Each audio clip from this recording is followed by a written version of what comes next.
What up, world? What up, world? What up, world? It's your main man. I am DJ Double Dose, man, coming at you again with another episode of Double Dose of Reality Sports, man. And we are back, man. Happy New Year, man. I know it's been a little hiatus. Hey, y'all, but you know what I'm saying? Between the holidays, I actually got sick. Long story short, it wasn't COVID. But anyway, we ain't here to talk about all that. But just to let y'all know, man, we back in full effect. You already see the title, man. College football playoff semifinals. Now, before I get into all of that, because while I was gone, I didn't really get to address this issue. So within the first little couple minutes, we're going to address this issue. For those of you who feel like they got the picks wrong for the playoffs and all of this nonsense. Let's start here. Let's just start here. Do I think that they may need to do something about the seeding? If that's where you want to go, I'm just going to say this.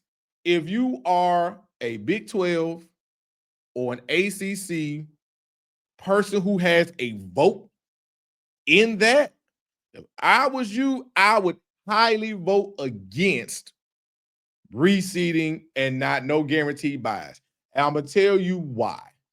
Because we all know what will happen. Two of the buys are going to go to the SEC.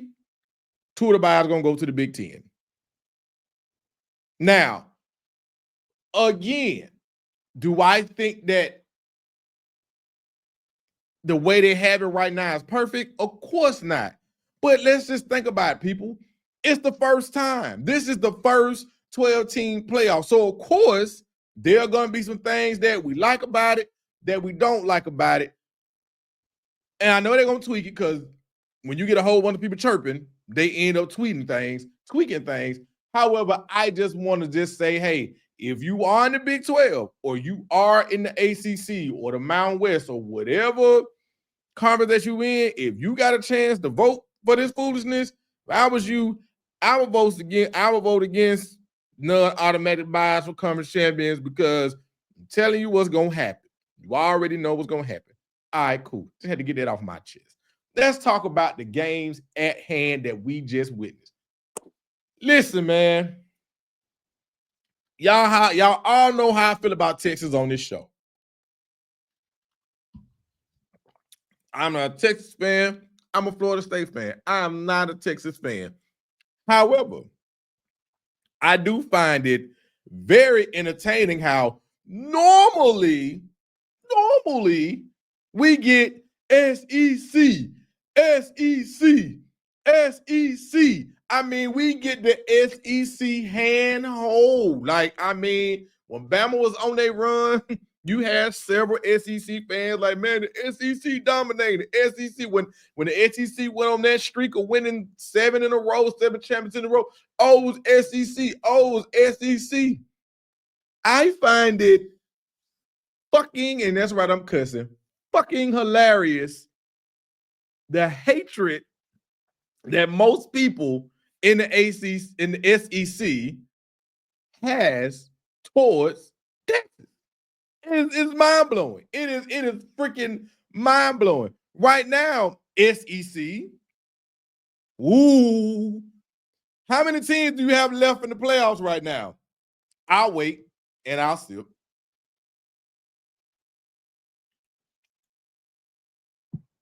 You put 3 in. You got 1 left. And oh, by the way, who is that one? Hey, Ben. Hey, Dose. Who is the one SEC team that's left? Let's see. That's right. It's Texas. The one that you guys seem to dislike the most. I mean, listen. I get it. You don't like Texas. You do not like Texas. But they are in the SEC now. So where is the SEC hand holding for Texas? Is it because you thought Texas was going to come into the SEC and not be good? Is it because you don't like Texas because they got things rolled? I mean, what is it, SEC brethren? Please tell me what it is, because I am used to you guys hand holding. But when it comes to Texas, all bets are off. Everybody was like, man, it's Georgia, man, it's Georgia. Knowing good and damn well, and this is a good segue, knowing good and damn well, I ain't say Georgia didn't have a chance, but anybody that has watched Georgia this season, Georgia has not looked great all season. They've looked okay. I mean, they've had a couple of moments, but they've had several moments where you just say, what the Georgia? So I don't know why. Oh, I guess because it was Notre Dame. You thought that Georgia was just gonna, because of the G on the helmet, that they were just gonna beat Notre Dame, even with a backup quarterback. Now I know Carson Beck was not amazing this season, but he still was your starting quarterback. You haven't had much of a running game to actually speak of this year. And Notre Dame's defense was pretty good, which was why in our predictions, who did we predict to win that game? We predicted Notre Dame to win that game for the very reason why Notre Dame won that game. Now, you could push back and you could tell me Gunnar Stockton wasn't the reason why Georgia lost. I agree. It wasn't the reason why they lost. But we all knew he probably wasn't going to be the reason that they lost. And probably wasn't going to be the reason that they won either. So both things were true. Georgia didn't run the ball well, which they haven't done all season. We didn't know which version of Georgia's defense was going to show up. Oh, and by the way, Georgia had a few drops that they lead the nation in. I still don't know how they lead the nation in drop passes, considering I thought Florida State did, but that's neither here nor there. And they had quite a few drops. So you add that up, and Georgia was Georgia, the way they've looked all year. They bumbled around, and Notre Dame politely played their game, which was special teams, turnovers, and pretty much just, hey, we just going to do what we got to do. Riley Leonard didn't have a great game. Not at all. Nobody expected him to. We knew the way that Notre Dame was going to have to win that game, and Notre Dame won the game in said fashion. So Notre Dame marches right on to the semis to face who? The standalone game from the night before on New Year's Eve. They facing Penn State. Now, the great part about this matchup, you have two African-American coaches, head coaches, and one is going to, whoever wins this game will be the head coach of the national championship game. Let's go ahead and give a big hand clap, people. Shout out to Franklin. Shout out to Franklin. And we're going to always give a shout out to Marcus Freeman at Notre Dame. Because, again, at the end of the day, listen, when Freeman took over at Notre Dame, it was a lot of rumblings. A lot of people didn't know if he was going to be able to do what we knew he was a good recruiter. We knew he was big. Obviously, he was a defensive coordinator prior to. So we knew what he was about. But putting him in the head coaching role, and look, I mean, has it been great at Notre Dame for him? No. I mean, he got some ugly losses in the NIU. Marshall had the blunders in Ohio State with the men on the field and everything else. I mean, he's had some head scratching moments, but he's a young head coach. And Franklin, we already know his issue. He can't seem to beat Ohio State. He struggles with Ohio State and Michigan. So when people were saying when you looked at the bracket and you saw the way it laid out for him, hey man, listen, I'm not surprised that Penn State is at this point, especially with the road that they had to get here. I'm not surprised not one bit that Penn State at this point, because Penn State can beat teams not named Ohio State and Michigan. I mean, they can. So if you are Franklin, do I think that you solidified yourself with Penn State? I think people to leave you alone. Maybe. I mean, this is a run, but this is a run that we've been saying for years. If the playoff field was expanded, Penn State would be a playoff team. I mean, you look at their record over the last few years and you go look at their losses. Ohio State and Michigan. That's who they've been losing to. But because of the way we were structured with the 4, they weren't allowed that opportunity to do what they're doing now. So hats off to Penn State. Hats off to Notre Dame. Now, let's get to said Texas. Now, Texas, I listen, as much as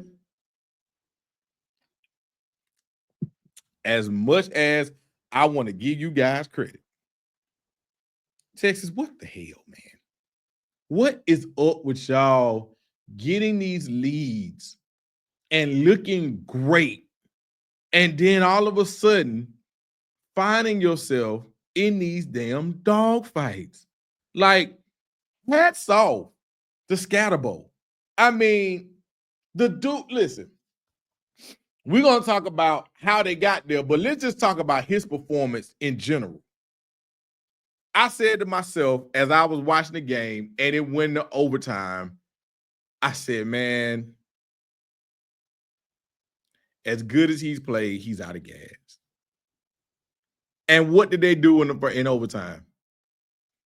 They didn't do nothing but score. And who scored? Scatterbo. He got body slammed in the end zone by his lineman. By his lineman. I mean, the kid did everything imaginable to win that game. He was the true definition of he left it all on the field. I mean, I don't care who you were pulling for in that game. If you're a fan of college football, you know that Scatterbo gave it everything he had and then some in that game. Arizona State wasn't even given a chance. Wasn't even given a chance to beat Texas. And it was looking that way. And then it was looking that way till it wasn't. I mean, it was almost like went off and it was like, okay, now it's time to play. And I mean, that game proved to be right now at this moment. Now, I say that at this moment because we don't know what the next couple weeks going to look like. That was the best game of the playoffs right now. It's been the best game so far. I mean, Texas needed a 4th, if I'm not mistaken, and 13. You know how improbable that was?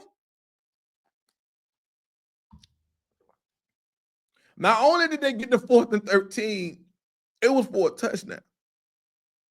And say what you want to say about Quinn Ewers. Say what you want to say about Quinn Ewers.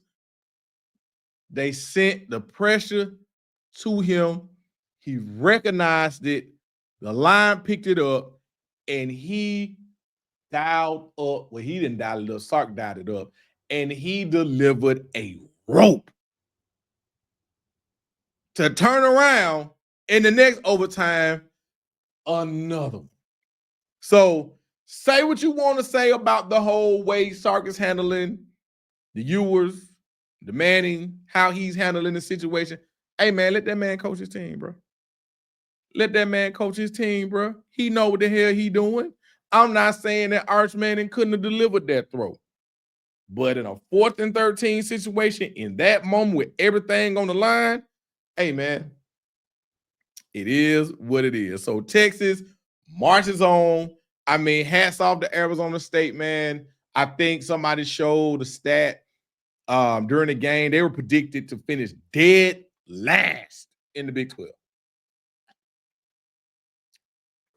To go from predicting to finish dead last, winning the conference, and being in the playoffs, Kenny Dillingham, man, the sky's the limit, man. And think about it. The Big 12 has done enough to sustain. So we can feel how we want to feel and say what we want to say.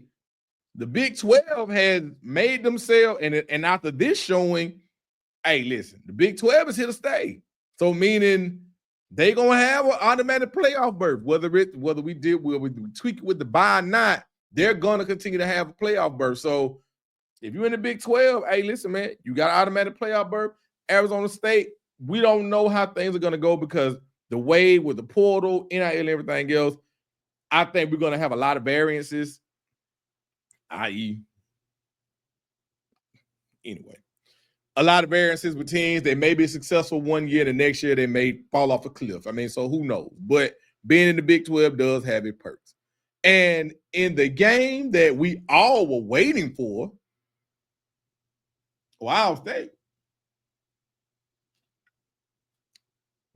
and Oregon, wasn't Oregon the number one team in the nation? Yeah, I think it was. Wasn't Oregon undefeated? Yeah, I think they was. Hey, Dan Lanning, question. You know Jeremiah Smith? Yeah, you know Jeremiah Smith. You may want to check it. Just a thought. Just a thought. Just a thought. That game was over with before it even started. I think Chip Kelly, Ryan Day, I'm going to say it again. I think Chip Kelly and Ryan Day, they knew the error of their ways from the first game, and they knew that they did not get Jeremiah Smith the ball as much as they should have. And what did they do? They made sure they got Jeremiah the ball as they should have. And it ain't really much to say about this game except for Ohio State looks completely like a machine right now. And that is where we move on. You know why you're here, people? It's the college football playoff semifinals, and here we are. Now that we went back, because we always got to go back, had a little talking to do. I ain't talked in a little while, but we always got to go back. So now here we are. College football playoff semifinals. Here are your matchups. You got what? You got Texas versus Ohio State. That's on Friday. You got Penn State versus Notre Dame. That's on Thursday. Who you got? Let's start with, these are two heavyweight matchups, but let's start with the Penn State and Notre Dame. Here are my keys to victory for both teams. If you are Penn State, the one thing that you cannot do if you want to win this game is you cannot allow Notre Dame to get the advantage that they've been having against people all season long with their special teams. You need to make sure that you protect the ball, you cover, and you do everything possible. Number two, you need to make sure that man, I ain't gonna call his name because everybody know who he is, that man that you have at tight end, you need to make sure that he eats at every opportunity that he can. And with that being said, you need to make sure he eats and he eats and he eats. And you need to make sure that your running game keeps Notre Dame honest. That's the only way I can see you winning this game. However, Penn State has a dangerous defense, but one of their best defenders, Abdul Carter, if I'm not mistaken, he got banged up in the last game. Right now, Franklin is being real hush-hush. I'm sure he's going to go, but you know how that goes. Coaches are always going to be coaches, and they're always going to, keep things close to the chest. You know what I'm saying? So right now, he's not saying much as far as the injury. He's saying it's too early to know if Abdul Carter is going to be available to play. I'm pretty sure Abdul Carter will play in some capacity, even if it's in a decoy capacity. I'm pretty sure he will be available to play. I know that everybody has their eye on Ohio State, and I know everybody has their eye on Ohio State in Texas. But for me, I think that this matchup with Notre Dame and Penn State is going to probably be the one that's going to give us everything that we want in a playoff semifinal. Ironically enough, we didn't even touch on it in the previous segment, but none of the teams who had a bye are still playing right now. So when you look at it, Penn State and Notre Dame both have had games up until this point. Same as we're going to talk about in a minute with Ohio State and Texas. Both have had games up until this point. Now, as far as Notre Dame, the number one thing that Notre Dame has to do is what? Continue to do what they've been doing. Continue to play strong defense. Continue to make Riley Leonard not cost them the game. And continue to run the football. I mean, they both, this is probably one of the matchups that are, the styles are similar. So I expect this to be low scoring and tight. But if I had to put my money, which I am, because we're going to bet it. We was last week, we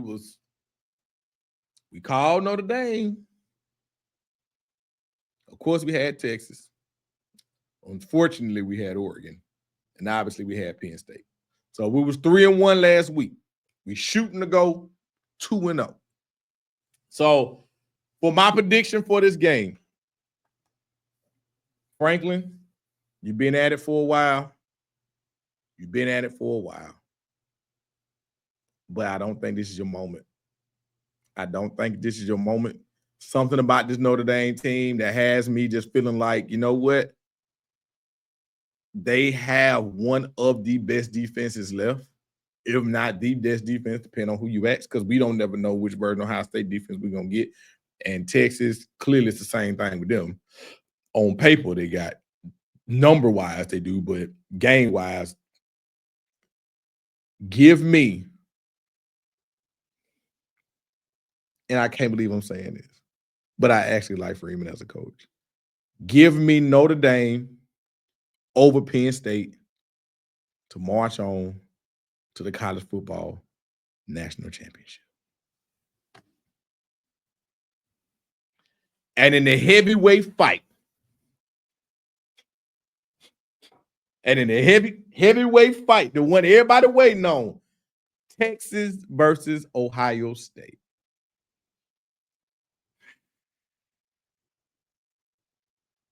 Ohio State looks like a machine right now. They have steamrolled Tennessee, SEC fan. They steamrolled the number one team in the nation, Oregon. But I tell everybody who is on Ohio State, I caution you to pump the brakes, because that is the same Ohio State who we have seen when the expectations are high. Everybody predicts them to do what everybody predicts them to do. That is the moment that they lay an egg. Because let's think about it, people. After losing to Michigan, there were thoughts that even though this game was in Ohio State against Tennessee, a lot of people predicted Tennessee to win that game because they didn't know which version of Ohio State was going to show up. They didn't know if Ohio State was going to be pissed off or was they going to be disappointed. They didn't know. So there was no definite Ohio State was going to beat Tennessee. So again, they didn't have those expectations that everybody expected them to win, especially after everybody's talking about firing the coach. They win that game. They blow them out. You move on to Oregon. Again, they lost to Oregon early in the season. They got to face Oregon in the Rose Bowl. Expectations. Oregon's the number one team. Most people figured, hey, Ohio State's going to show up, but we feel like Oregon's going to win this game. So the expectations for Ohio, even though they had blew Tennessee out, the expectations were not set as high for them to win said game. So what were they able to do? What have they been able to do for the last 2 weeks? Well, for the last two games, well, they ain't been 2 weeks. So last two games, they have been able to play freely without expectations. Now, because of the way that they have looked in the first two playoff games, now comes you saw it on every sports I don't even want to say blog, but every sports tweet, channel, everybody is winging on they, we ain't gonna get graphic on the show, but everybody's swinging on what. And everybody is like, oh, Ohio State is the death machine. Oh, they finna, you know what I'm saying? Is they playoff? You know what I'm saying? You're looking at the way Texas struggle. You're looking at Notre Dame. Do they got enough offense? Oh, you're looking at Penn State. Hey, they already beat Penn State once. Everybody is just like, hey, this is it. Is they playoff to lose at this point? Now you have expectations. Now you have everybody expecting you to win the game and furthermore win the whole thing. Which version of Ohio State do we get? Do we get the version of Ohio State that we've seen for the last 2 weeks? Or do we get the version of Ohio State that ran out of time against Oregon? Do we get the version of Ohio State that was struggling for a little bit against Penn State? Will Howard throwing picks? Do we get the version of Ohio State that lost to Michigan? Or do we get the version we've seen for the last 2 weeks? That is the question for Ohio State. We've seen them at their best. At their best was last week. We seen them. That was Ohio State at peak performance. At one point in that game, it was literally, they were up, killing them. Figuratively and literally, they were killing them.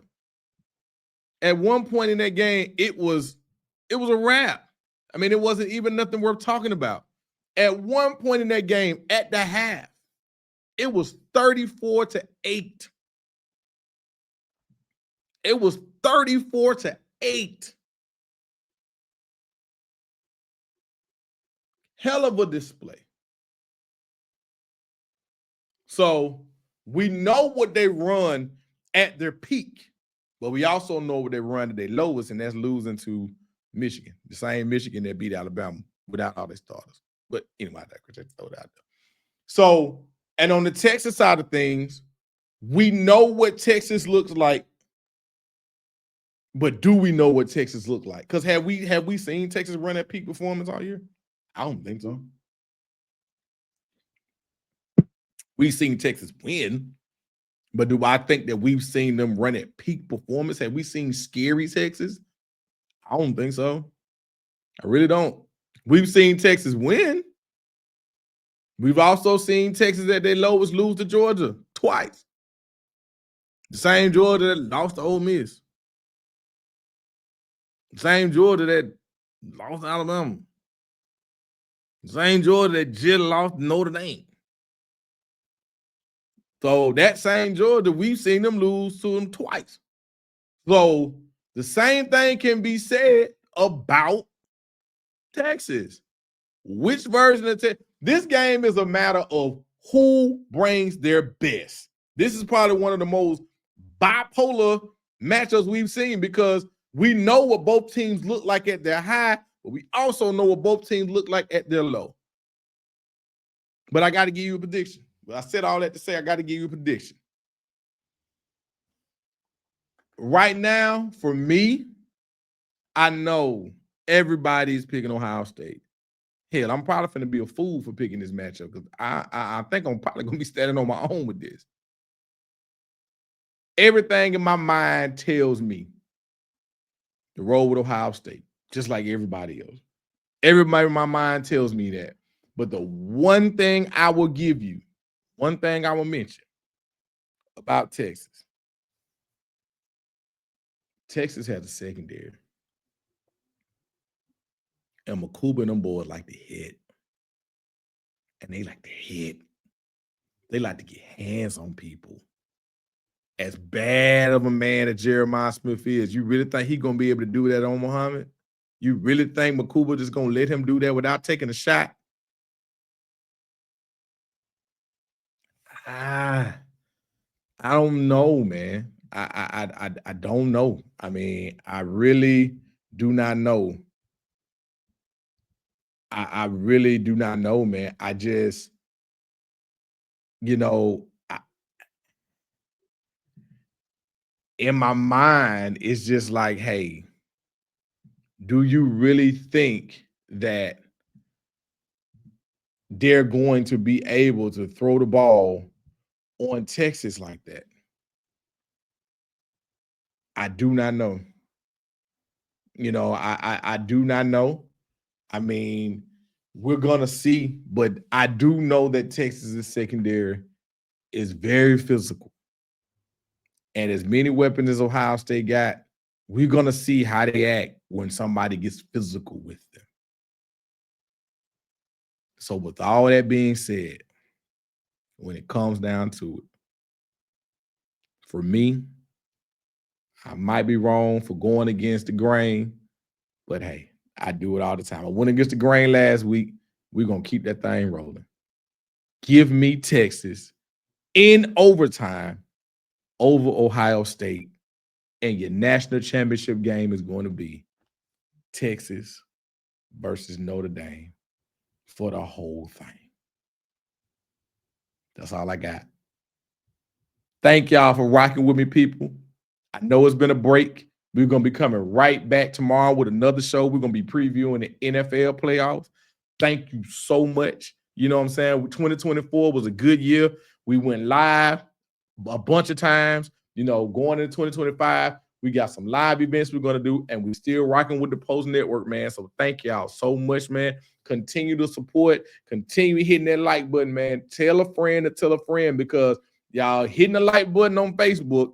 Got to make sure y'all still hitting the like and subscribe button on YouTube as well, man. Continue to rock with me, man. Thank you so much. Happy New Year, man. May your new year continue to bless you. May you continue to be safe. Pray, do whatever you need to do. Always focus on your goals, man, and just continue to be there, man. And never forget to live, laugh, and love, man. Live your life to the fullest. Love on the people that love you back, and find you something to laugh at each and every day. And I'm out.